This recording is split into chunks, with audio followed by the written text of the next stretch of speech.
Panel भी बनाने वाले हैं अगर आप सत्ता में आए, क्या मामला है ये पूरा?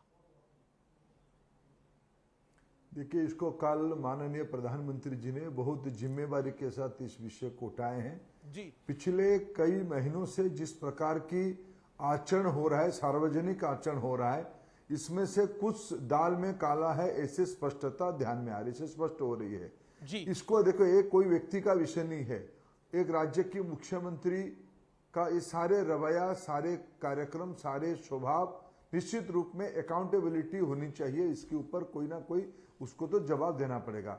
ये बात मेरे सामने भी आई है, मेरे को ध्यान में आया है कि माननीय मुख्यमंत्री जी ने अपना एक सफाई दिया है, लेकिन पिछले कई महीनों की जो सब कांड हुए हैं, जो सब घटनाएं हुए हैं, जिस प्रकार की वीडियो सामने आई है, इसमें प्रधानमंत्री जी ने जो विषय कहा है वो सही कहा है।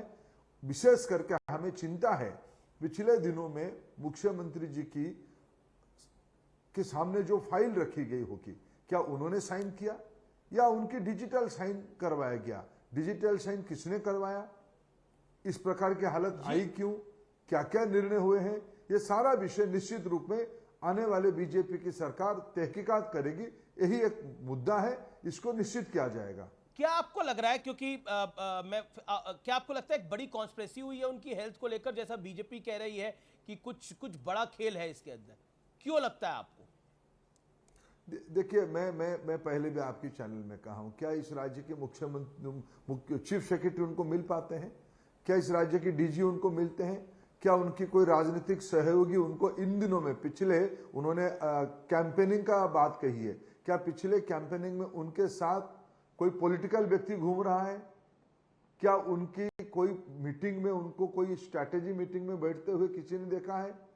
जो नवीन पटनायक जी को पिछले दिनों में जानते हैं, उसकी विपरीत कुछ हो रहा है। जब हो ही रहा है तब प्रश्न आना स्वाभाविक है। उन्होंने अपना एक सफाई आज दिया है, लेकिन विषय उनकी व्यक्तिगत का विषय नहीं है, वो उनकी स्वास्थ्य और दीर्घायु हो, शतायु हो, वो स्वस्थ रहे, हम सभी की इच्छा है। लेकिन 4.5 करोड़ लोगों की राज्य है, उस प्रकार की राज्य की अकाउंटेबिलिटी, उत्तरदायी, जवाबदेही सार्वजनिक होनी चाहिए। जी, लेकिन एक पांडियन को लेकर, वीके पांडियन को लेकर नवीन पटनायक ने बोला कि वो मेरे सक्सेसर नहीं होंगे, जिसको बीजेपी ने बड़ा चुनावी मुद्दा बनाया था। क्या अब आपके हाथ से वो मुद्दा निकल गया है? क्योंकि नवीन पटनायक ने खुद उसको आके क्लैरिफाई करने का प्रयास किया है। ये वो प्रयास ही किए हैं।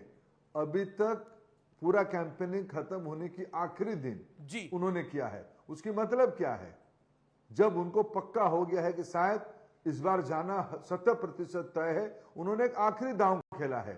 लेकिन ये सब जानते हैं कि कैंडिडेट कौन तय किया, कैंपेनिंग कौन कर रहा है, सभा किसकी हो रही है। ये कोई काल परसों से तो नहीं हो रही है, पिछले 1 साल से एक योजना के तहत इसको किया जा रहा है। निर्णय कौन लेता है, निर्देश कौन देता है, सीएम डिजायर की थ्योरी कौन चलाता है। लेकिन क्या हुआ क्या है नवीन बाबू को? क्योंकि एक और वीडियो शेयर किया गया जो सोशल मीडिया पे, उनकी लात को कोई कंट्रोल कर रहा है और पांडियन साहब भी उनकी लात को कंट्रोल कर रहे हैं। वो भी वीडियो शेयर किया हेमंत बिस्वा शर्मा ने। हुआ क्या है पांडियन नवीन बाबू को? देखो, मैं किसी की व्यक्तिगत स्वास्थ्य के ऊपर टिप्पणी देना उचित नहीं मानता हूं, लेकिन मैं 2 विषय कहूंगा। माननीय मुख्यमंत्री जी दीर्घायु हो, शतायु हो, व्यक्तिगत रूप में स्वस्थ रहे, ये हम सभी की कामना है। लेकिन एक राज्य के मुख्यमंत्री करके उनकी जो भूमिका प्रशासनिक और उनकी राजनीतिक जो भूमिका रही है, निश्चित रूप में ये एक प्रश्न खड़ा किया है। उसी के बारे में भारतीय जनता पार्टी ने एक मत दिया है, उसमें हम अपना काम करेंगे। जी, करीब 2.5 महीने बाद लोकसभा चुनाव का प्रचार समाप्त हो गया। प्रधानमंत्री ध्यान लगाने गए हैं, लेकिन विपक्ष उस पर सवाल उठा रहा है। देखिए, ये उनकी मानसिक दिवालियापन की परिचय है। पिछले बार भी माननीय प्रधानमंत्री जी चुनाव शोर शराबा जब खत्म हो गई तब भी गए थे ध्यान करने के लिए। प्रधानमंत्री जी एक राजयोगी है, राजऋषि है, उनकी आध्यात्मिकता के साथ अत्यंत जुड़ाव है।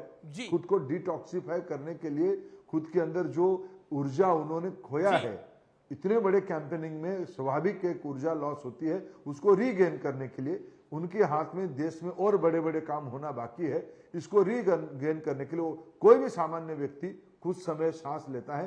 माननीय प्रधानमंत्री जी आध्यात्मिक व्यक्ति होने के कारण खुद को कॉन्सेंट्रेशन में गए हैं, उनको उन्होंने आध्यात्म के साथ जुड़ने के लिए गए हैं। बहुत बहुत शुक्रिया धर्मेंद्र प्रधान जी, इतने महत्वपूर्ण विषय पर और इतने जरूरी समय पे हमारे साथ जुड़ने के लिए। Thank you so much, pleasure having you. तो फिलहाल सीएनबीसी आवाज की टक्कर में इतना ही। आप सबको मेरा नमस्कार, लेकिन अपना वोट